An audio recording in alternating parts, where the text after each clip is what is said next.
All right, final session. How to stay married and not kill your spouse.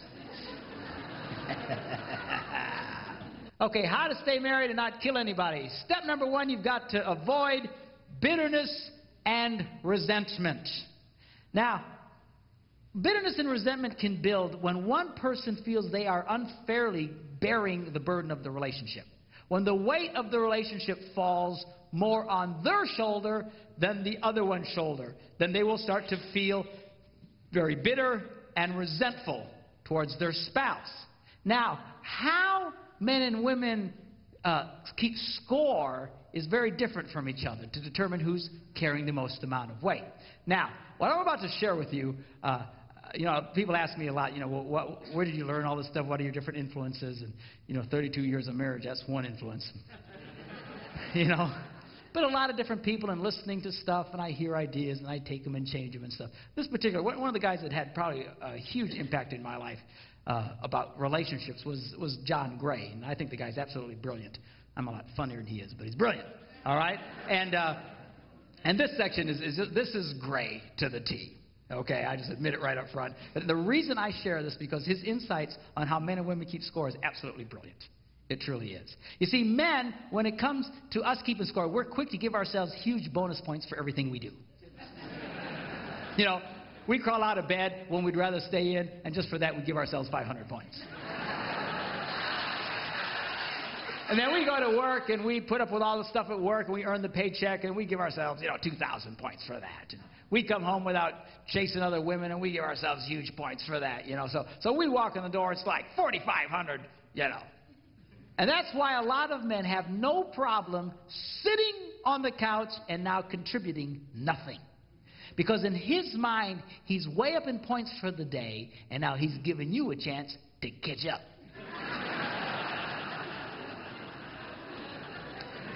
Now, I didn't say it was right. Don't get mad at me. I'm just saying this is the way his brain ticks. And a lot of guys will actually start feeling very bitter towards their wives if they feel their wives are trying to make them do stuff. Because in his male psyche, he's way up in points for the day. He shouldn't have to do anything else. Now, the problem here is that women keep score a little differently.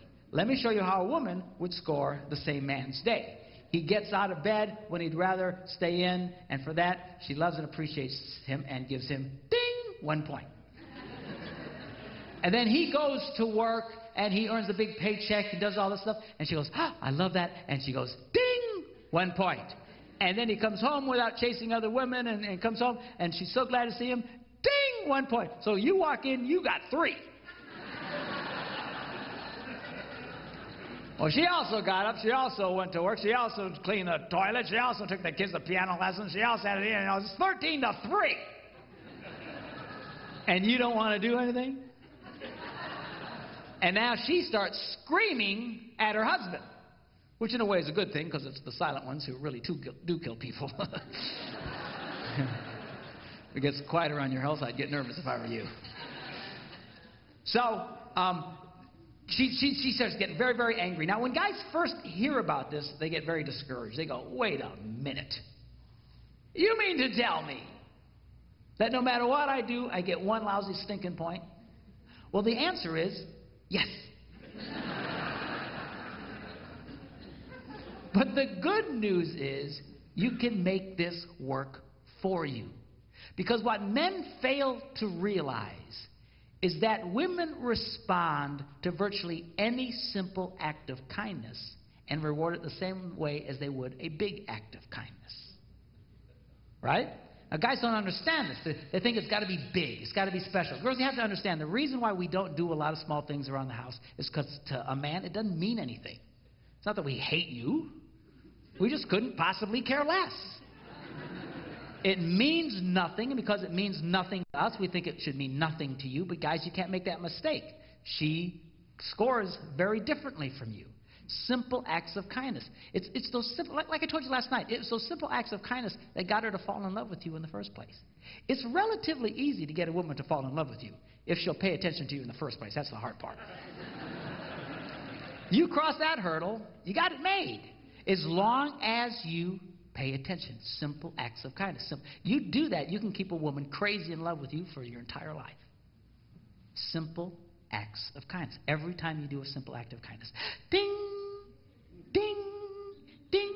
But guys, we don't think that way. If it's got to be big, it's got to be important. That's why a lot of guys, they'll only go all out for their wives, about 4 times a year. Birthdays, anniversaries, Christmas, and the obligatory Valentine's Day.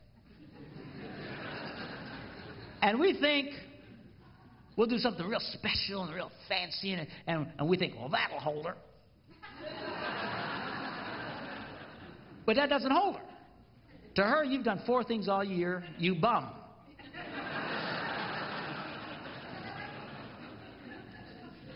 Now, guys, again, they get discouraged. Oh, for crying out. You mean, I can't believe it. But listen, you can make this work for you. This is great. I'm about to show you how you can succeed with a woman while doing virtually nothing. All right? I thought I'd get an applause out of that, but I don't know. I don't like the sound of this. Now, here's an example. You get up in the morning. Your wife's brushing her teeth. You're standing next to the bed. Make the bed. It takes 120 seconds of your life. It's nothing. She'll walk into the room and go, you made the bed. Ding!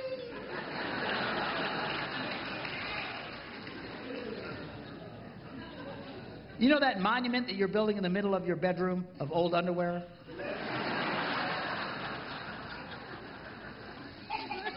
Pick it up. Throw it in the hamper. She'll walk in. He picked up his underwear. Ding! When you're done eating dinner, instead of just slugging off in front of the TV like Jabba the Hutt, clear off the table. It's 60, 90 seconds of your life. It's nothing. She'll go, he cleared off the table. Ding! And now you're scoring. Ding. But see, guys don't get that. Gray uses this great analogy. He says, if you bring a woman a rose, she'll go, ding! And then men, we think, wait a minute. 1 rose, 1 point? A dozen roses, 12 points. So we run out and we spend, $80, $90 for a dozen long stem roses, and we bring them to her, and she goes, thank you! Ding!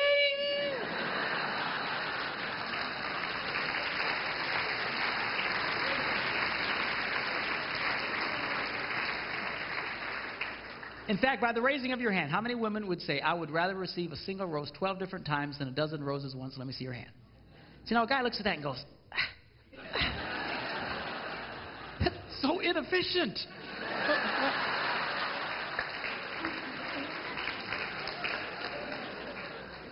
You want to make out like a bandit on this deal?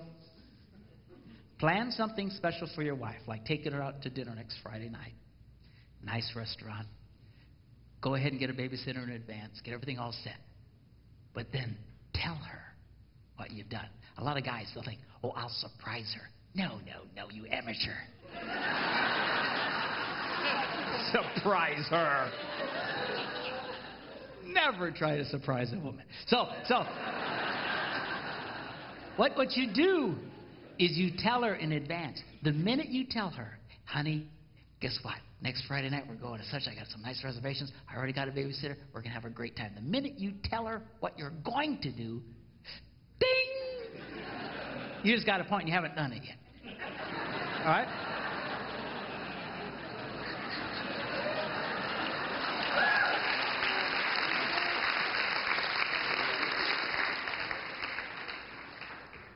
Then, because she's a woman, she's going to tell all the other women in her life about what you've planned.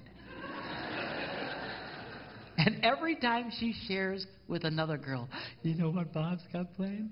He's already, next Friday night, he's got reservations at such and such, and he's already got a babysitter. It's so exciting. Every time she shares that story, ding! You get another point.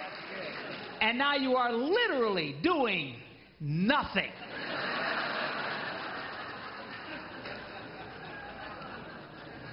And the beauty of that system is every time you're earning a point, the husband of the other wife, that poor slob, is losing one. So it's kind of is like a double coupon thing going for you. You really want to make out like a bandit? Engage your wife in meaningful conversation. Now, to a lot of women, meaningful conversation means she talks, you shut up and listen.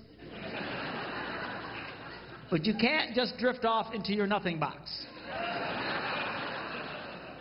You have to let her know that you're hearing her. Every time you acknowledge that you've heard her, ding! So we go, la la la la la la la la la la. You go, you don't say. Ding! La la la loop-de-loop-de-loop-de-doo.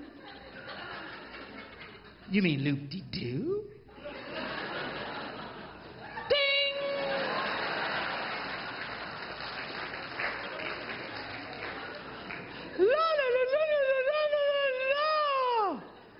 Really well.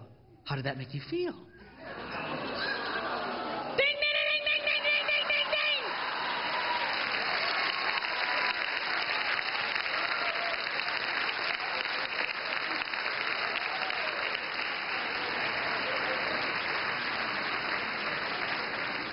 And you're doing nothing.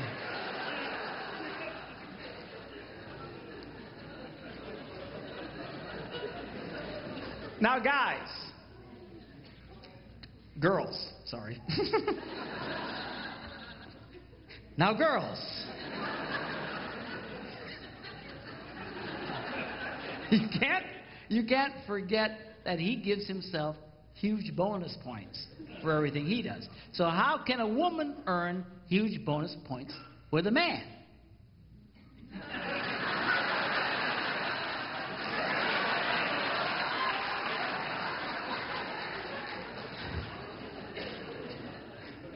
So, sex is a great way to earn great bonus points with a man. But there's another way. And that is when you believe in him. Every man wants his wife to believe in him. Now, that sounds like a simple thing to do, especially to you young girls who haven't been married very long. But that's because you haven't heard the incredible, stupid ideas he's going to come up with yet.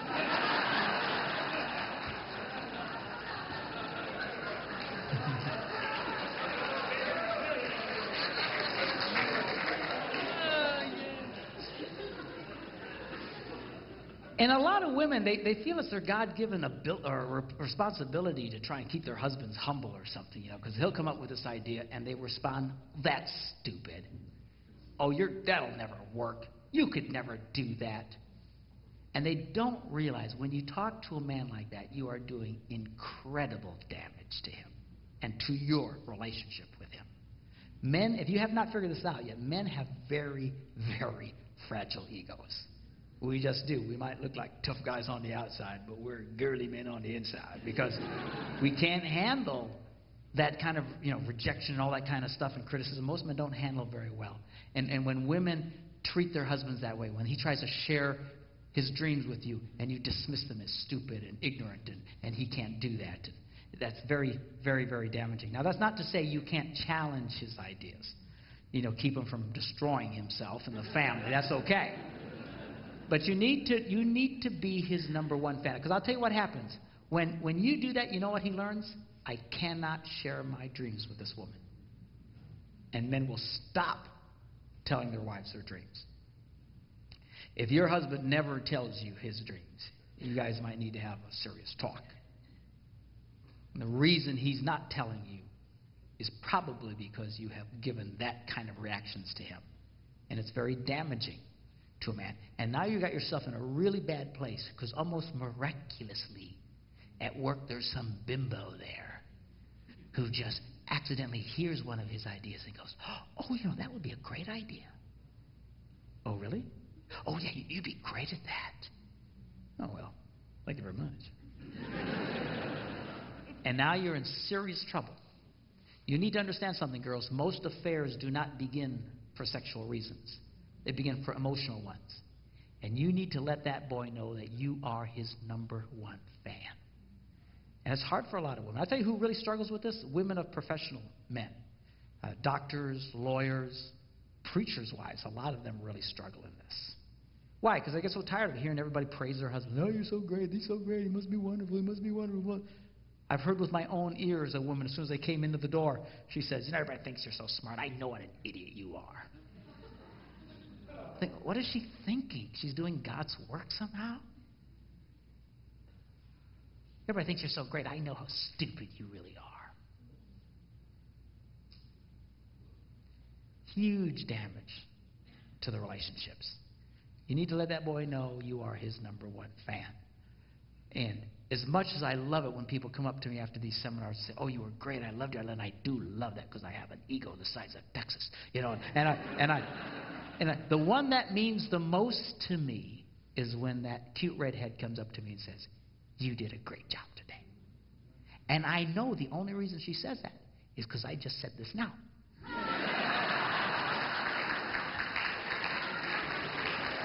And I don't care. All right? So be careful with the scores. Now, what do you do? What do you do if the scores get so unbalanced and everything gets so out of whack? Well, then you got to do number 2. You need to learn how to keep the reset button handy. Now, when my son Philip was a little boy, I used to be a video game addict. And I loved to play video games. And I would play for hours. And I had the latest, greatest, whatever, boxes and stuff like that. And he would come up to me and say, Dad, can I play with you? Can I play too? And I'd say, sure. Sure. So I'd give him a controller, and I took the cord and I ran it back, but I wouldn't plug it in. He was a little boy. He didn't know. Oh, that's terrible. What would he think about that?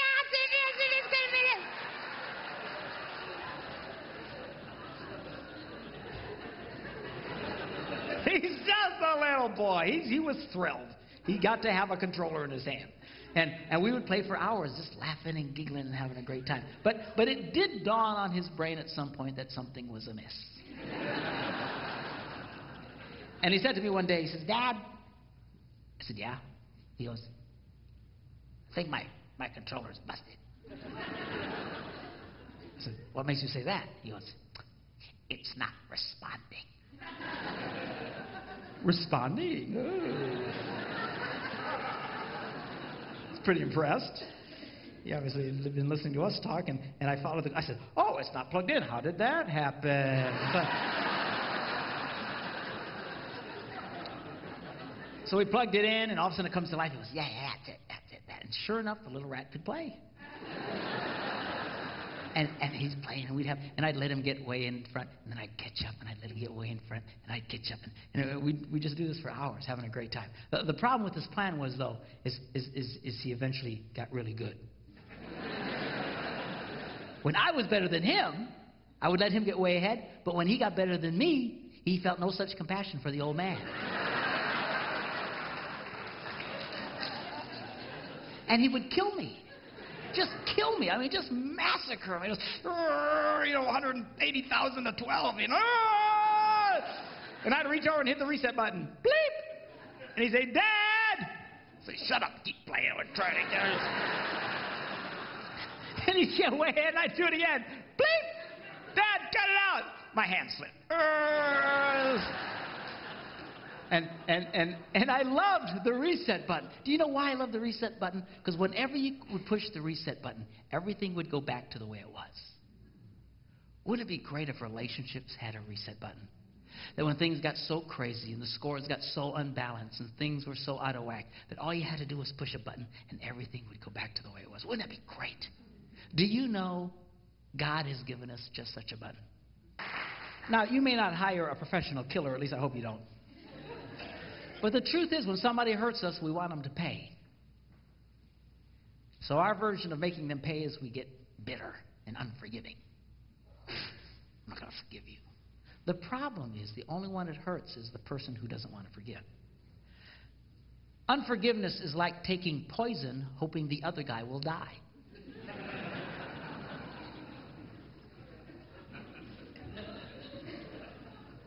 And to be truthful with you, I've never understood how so many people have a problem in this area, particularly Christians. You know, if you're not much of a churchgoer, take a nap for a minute. But you Christians, this is Christianity 101. This is as foundational as it gets. Jesus taught us basically this: if you don't forgive people, God won't forgive you. It's that simple. So I don't believe that. No, you'll get an exception because you're so cute. You're kidding yourself. Forgive us our trespasses as we forgive those who trespass against us. Forgive us as we forgive. God will not forgive you if you don't forgive people. This is non-negotiable. You need to hear it. But a lot of people, they struggle with it. They go, I don't, it's so hard. Because you don't understand what forgiveness is. Forgiveness is an act. It is not an emotion. Has nothing to do with your emotions. You might feel the pain of what that person did to you till the day you die. Has nothing to do with forgiveness. It's not an erasure of your memory. You might remember what that person did to you till the day that you die. And let me ask you a question. Do you think God has Alzheimer's? Do you think he can't remember what you did? Do you think he looks at you and goes, something about you really ticks me off? Like, can't remember what it was.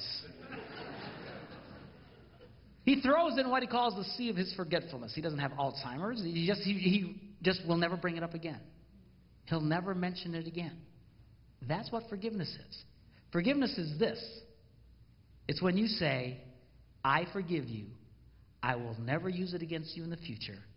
I will never speak of it again to you or to anyone else. Forgiveness has more to do with your tongue than your head or your heart. If you're still talking it through, you haven't forgiven. You need to hush. You need to let it go. That's forgiveness. I want all the couples to stand together. If you're not here with your husband or wife, or if you're not married, you can stay seated. But if you're here with your husband or wife, I want you to stand up. And I want you to turn to each other. Thought you said we weren't going to do anything emotional. It'll be all right. I'll even tell you what to say.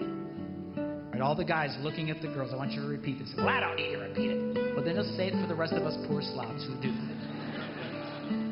Looking at your wife, guys, I want you to say this. Honey, I'm sorry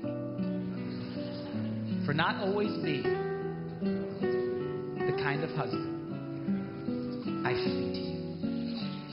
For not giving you the attention you deserve. For being too caught up in my own world instead of our world. For demanding too much and not giving enough. For not loving you like I should. Please forgive me.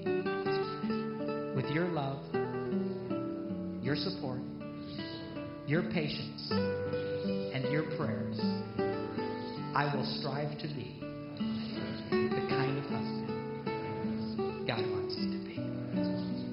Now, girls, your turn. Looking at him, I want you to say this. Say, honey, I'm sorry for not always being the kind of wife I should be to you. For not always appreciating all that you do. For not always being the lover I know you need. For not always believing in your hopes and dreams. For not loving you like I should. Please forgive me. With your love, your support, your patience, and your prayers, I will strive to be the kind of wife God wants me to be. Now I want you to press the reset button. The way this works is to reach over and you plant one right on her. Give her a kiss. All right, hug the girl. Hug the girl. Hug the girl. Hug the girl. Doesn't that feel good? I don't understand. He made us laugh. And then he made us cry. And I'm so confused. You can be seated. I want to thank you guys for being here with us this weekend and sharing this moment with us. And